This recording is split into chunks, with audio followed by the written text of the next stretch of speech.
Okay, welcome to our first Sunday of Advent. And today, we will begin our journey back to Bethlehem, back to where the miraculous birth of Jesus Christ, who changed the world forever. And it's a journey worth celebrating. And for centuries, the church has done just that through the season of Advent, year after year.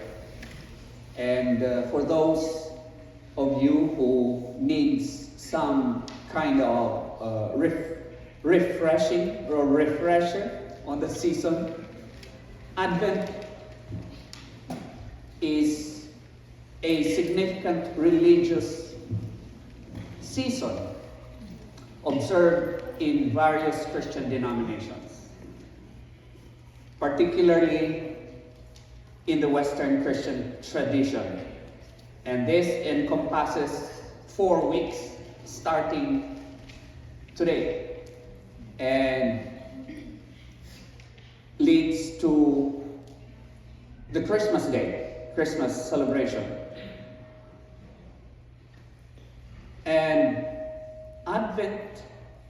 this Advent serves as a time of preparation, a time of reflection and anticipation for the celebration of the birth of Jesus Christ.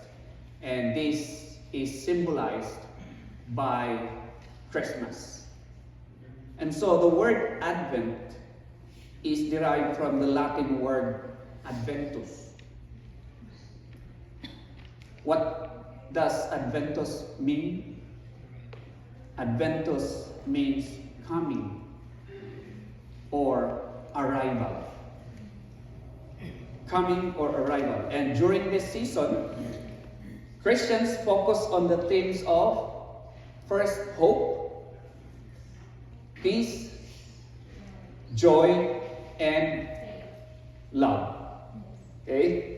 Often represented by these 4 candles on the Advent wreath. Okay? I was looking for our candle, yung candelabra natin, but I cannot find it. So medyo nakahanap ako ng glasses doon sa shelf. So yun ginamit natin. Hopefully next Sunday, mahanap ko yung ating candelabra. Okay, so this Sunday, and for the whole of Advent season, our theme will be this arrival. And that's the name of our series until Christmas time. And that's the event we celebrate during Advent. So the arrival of, what are we waiting? Who are we waiting? It's Jesus Christ. And with Him, the hope of a weary world in waiting. So again, we go back to where it started. And let's see the story again. I know every one of us are so familiar with this story because we know this story by heart, right? We know the story by heart since we were kids. Alam na natin ito. But let's try to see in a different view, different perspective, especially based on our Sunday topic. Firstly, yung hope. Okay? So as we look to Christmas and the annual celebration of Jesus' arrival on earth, we are reminded first of the hope we have in Him and because of Him.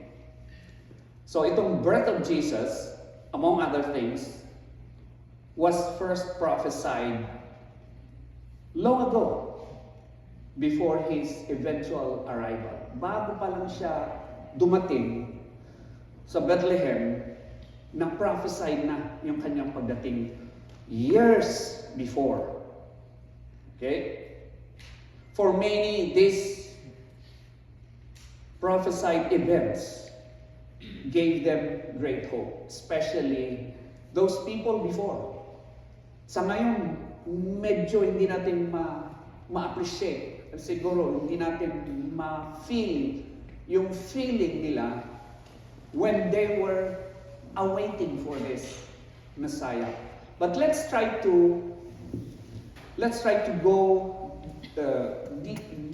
deep into where they were before, so that we would better understand this kind of hope that they were awaiting, they were expecting. And so today, as we begin our Advent journey together, we too remember that we have all the reason in the world to be filled with hope because of Jesus Christ. So to help frame our time together, our mind, let's try to go back and look at Isaiah chapter 9 verse 6. Okay? And this is a key scripture that prophesied the birth of Jesus and presents him as a source of future for humanity. There are a lot of scriptures that prophesied the birth of Jesus Christ. Pero ito yung main na prophecy about the birth of Jesus Christ. And let's try to look at this verse. Isaiah chapter 9 verse 6. It has been read to us in the beginning of our worship service. But let's try to see it again. In Isaiah chapter 9 verse 6. So, for unto us a child is born, unto us a son is given, and the government will be upon his shoulder, and his name will be called Wonderful, Counselor, Mighty God, Everlasting Father, and Prince of Peace. This verse heralds the promise of the coming King. Sabi niya, for unto us a child is born, unto us a son is given. We now know that this child here was none other than Jesus, the Messiah and Savior of the world. But what did it feel like to hear this promise, and how did the promise age over the centuries as the Jewish people faced increasing oppression and destruction from various rulers and people groups? Remember, yung situation natin ngayon is very different from the situation before this promise was given. And so let's try to look into the situation these people are in when they receive this promise. Okay? Ano yung context? Ano yung situation nila? So, to further understand, we've got to dive into Jewish history para maintindihan natin ano ba talaga itong hope na inaasam-asam ng mga tao. So let's try to go back in Jewish history. The anticipation and excitement of the Jewish people regarding the coming of the Messiah is rooted in their religious and historical beliefs. Now, if you have read the Old Testament, the books of the Old Testament, you are familiar with this.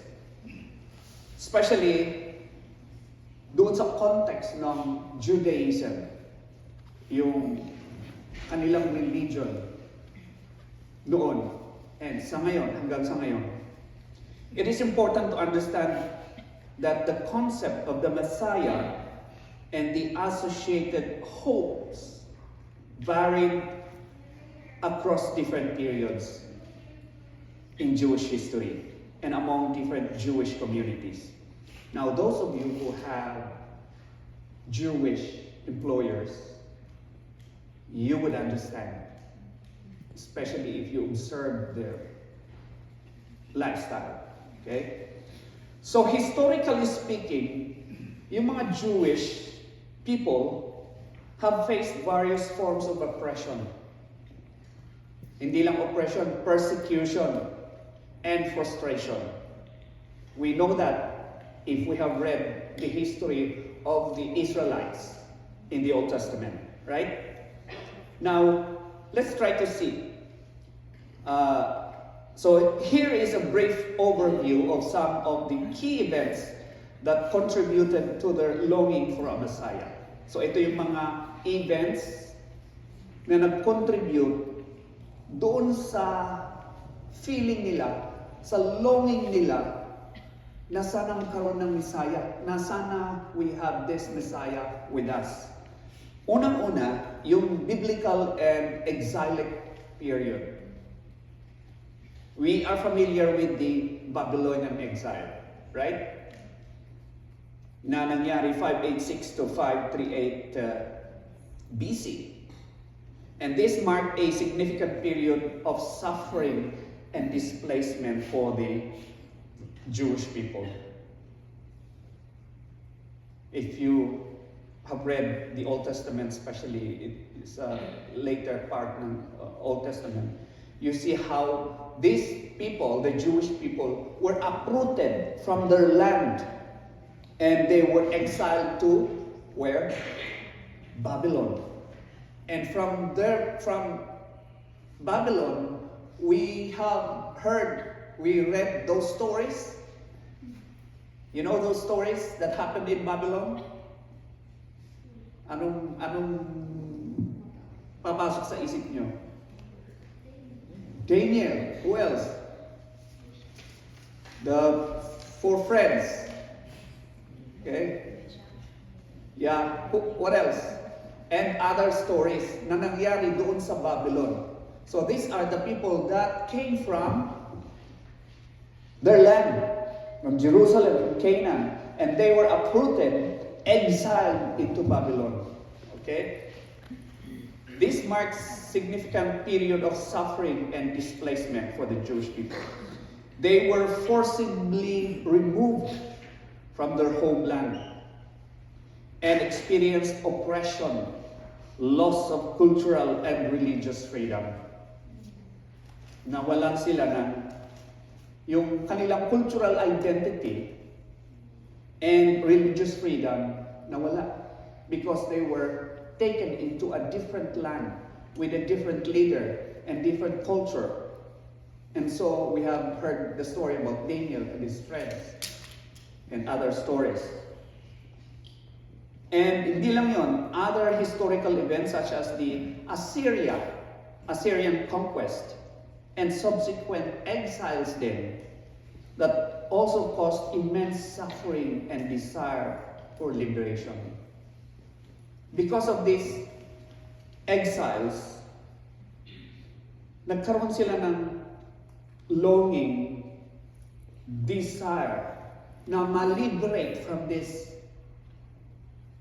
exile, from these leaders, oppression from these leaders.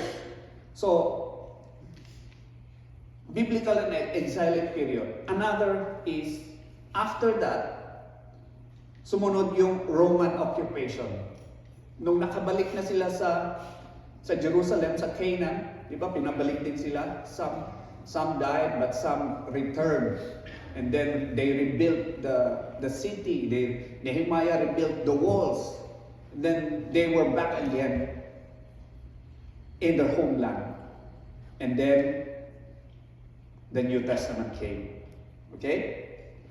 Now, na-liberate nga sila, but another occupant came.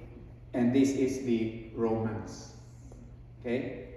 During the time of Jesus, ito na yung New Testament, and the early Christian era, the Jewish people were under the Roman rule.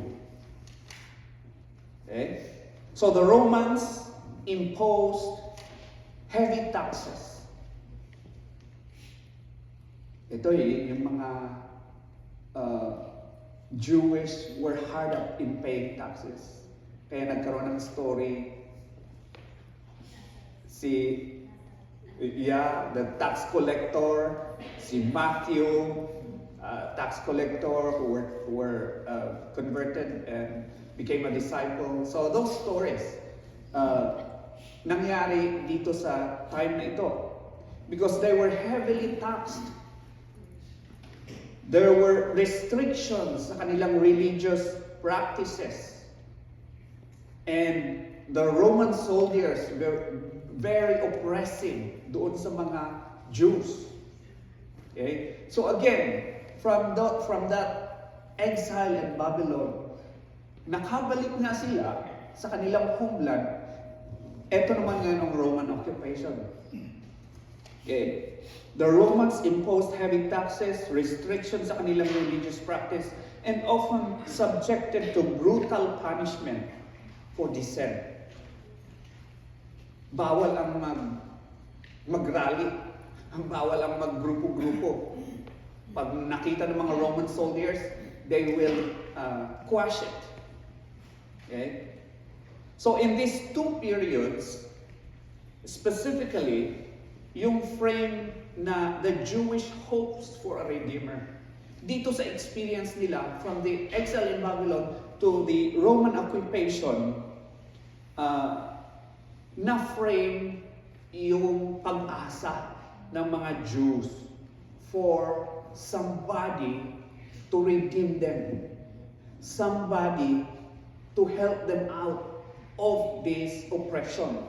Kaya nga, they depended on that promise ng Isaiah na magkaroon ng Messiah who will be their king, their wonderful counselor, the Prince of Peace. So they were longing for that. Nasaan na yon? And these Jewish people, were hoping for this Redeemer.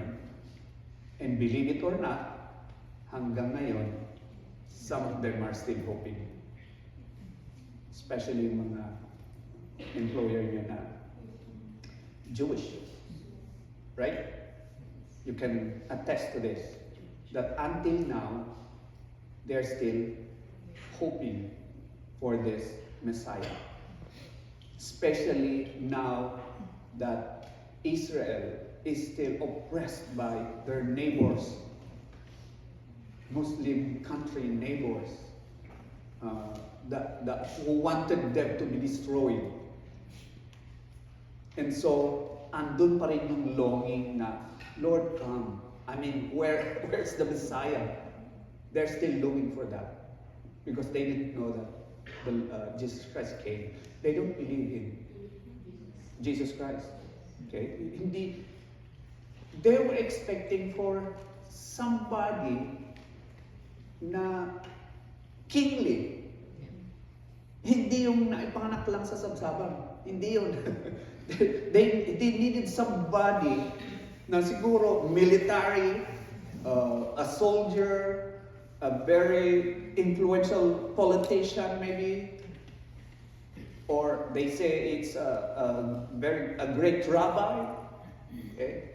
But hindi sila makapaniwala sa isang Messiah na pinanganak lang sa sabsaban, na anak lang ng carpenter. Okay? So, the Jewish faith, as documented in the Hebrew Old Testament Bible, contains prophecies and promises regarding this future Messiah. And ito na nga yung binasa natin, Isaiah chapter 9 verse 6. So this Messiah was expected to be a divine figure who would deliver the Jewish people from their suffering and establish their nation and bring about a period of peace and prosperity.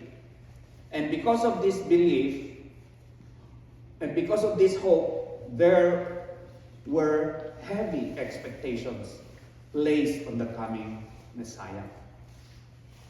Now, there are different interpretations and expectations of the Messiah that has evolved over time. Okay? And this was influenced by some prophetic writings, some religious teachings, and others, yung oral teachings na ipinasa from person to person. Okay? The religious and spiritual significance of the Messiah as a central figure in Jewish end times thinking also fueled the excitement. Kaya nga hanggang ngayon, if you're fond of reading like this literature, sabi nila, yung Messiah is a great rabbi na pinanganak na pero he's somewhere out there. Okay? They believe that this Messiah was seen as a fulfillment of divine promises and a manifestation of God's intervention in human history.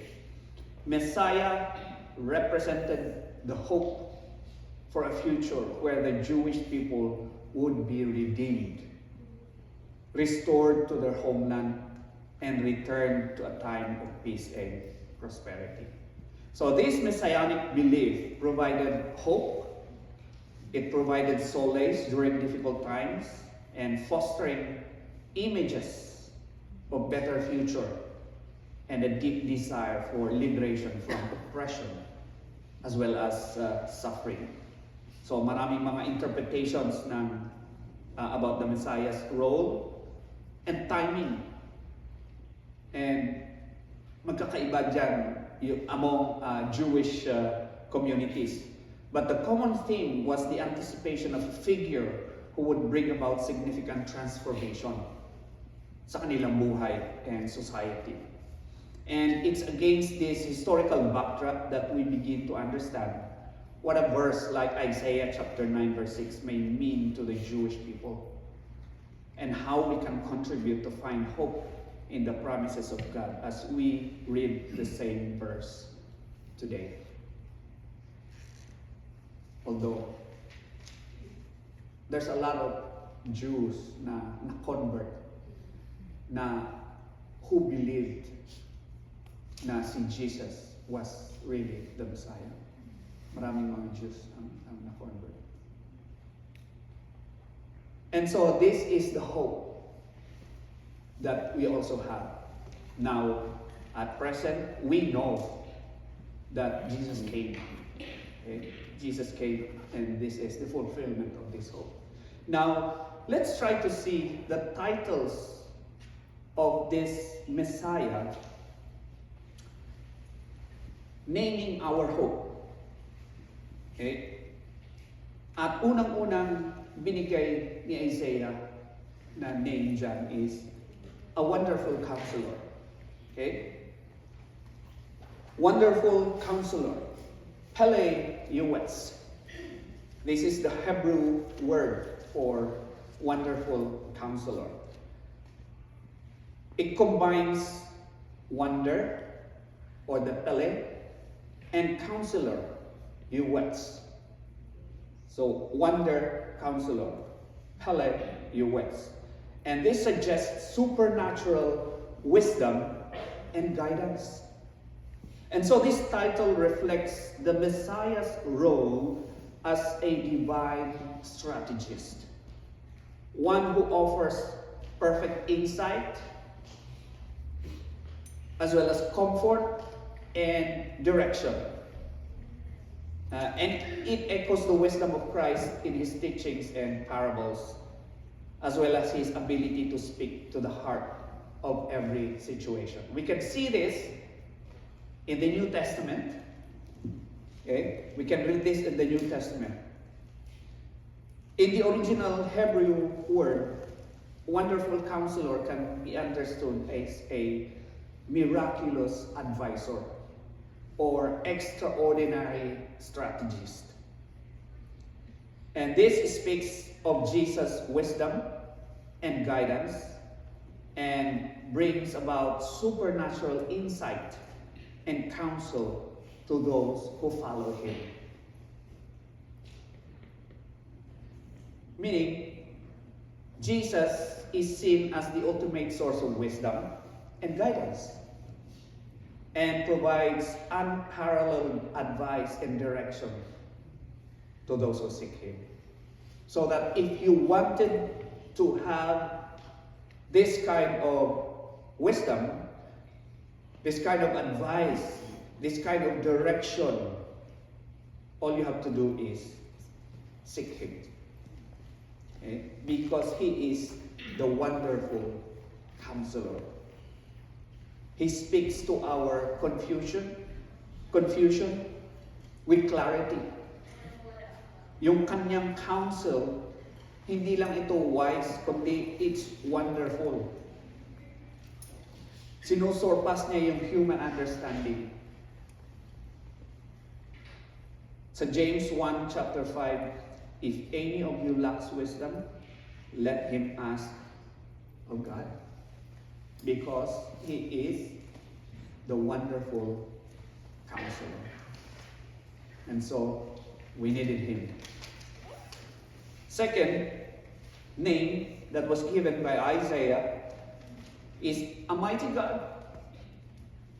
El Gibor. Hindi Gabora, Gibor. El Gibor is a direct reference to divine strength. El means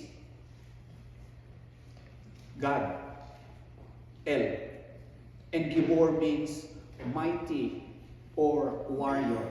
So, God Almighty or God warrior.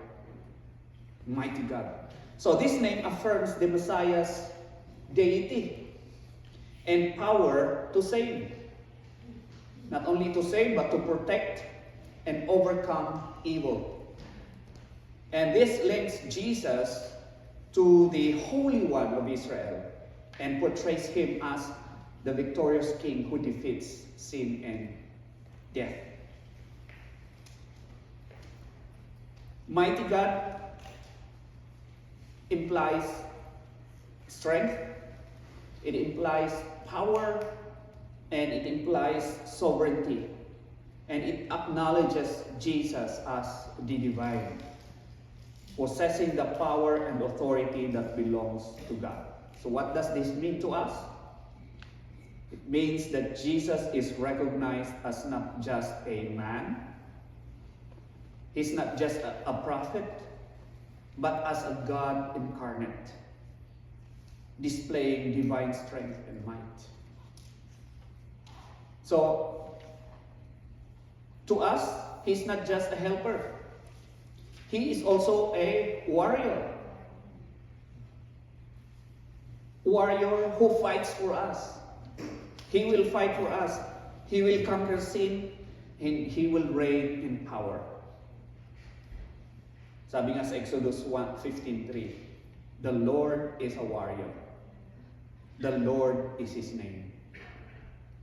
He is our warrior. He is our mighty God. Next name. Everlasting Father. Avia means Father of eternity. So this title emphasizes Jesus' eternal and paternal care for his followers. Yung paternal extincts niya. It doesn't confuse the Messiah with God the Father. Please do not confuse with that. But emphasizes his eternal nature and fatherly care. Jesus embodies timeless compassion, provision, as well as protection. And he is the source of eternal life and the one who never abandons his children.